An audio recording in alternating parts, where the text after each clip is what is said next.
तर काय म्हणता पोट्टे हो, कसे आहात तुम्ही? बऱ्याच दिवसाच्या बाद आपल्या आयडीवर ब्लॉक पडून राहिला रे बा. तर आपण गेलतो रे बा दादा ब्राह्मणवाडा थडीले. तर तुम्ही मला सांग कायले रे बा.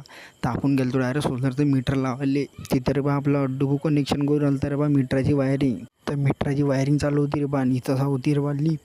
तर डायरेक्ट आपण लिफ्टमध्ये बसलो सारखं आपण वरती लिफ्टच्या वरती चाललो होतो रे बा. तिसऱ्या मजल्यावर लिफ्ट होती रे बा दुकानाच्या बाहेरून सन्या इले काही सपोर्ट नव्हता. डायरेक्ट आपण आलो होतो वरती.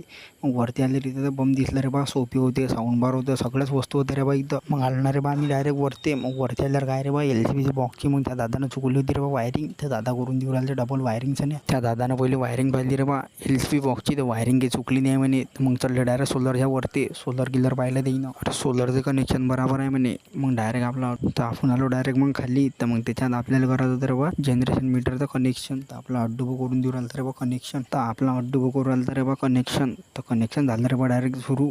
डायरेक्ट मीटर लागलं रे बा. तर आपल्याला लावत होते रे बा शाळेत एक मीटरचं. तर आपण आलो डायरेक्ट शाळेच्या अंदर रे बा. तर आपल्यासोबत होते रे बा चपराशी हे होते ते इथं आपल्याला लावत होते रे बा मीटरही घेतलं रे बा. आपला अड्डूबू लावून घेऊ राहिलं रे बा मीटर. तर हे मीटर लावावं लागते रे बा चालू लाईनीत. हे मीटर काही माहीत नाही रे बा पुरी पेटीत आपल्याला पुरं खोलून सने मीटर लावावं लागत होते रे बा तिथं. आता इथं रे बा ऊन तर बम भयानक लागे रे बा. आणि ते मीटर होतं रे बा उन्ही. सूर्य तर एकदमच तपला होता. घेतलं ना मग आपल्या अड्डूबूने मीटर लावून सन्या दिलं ना पेटीत पॅक करून सन्या. तर वायरिंग चालू होती रे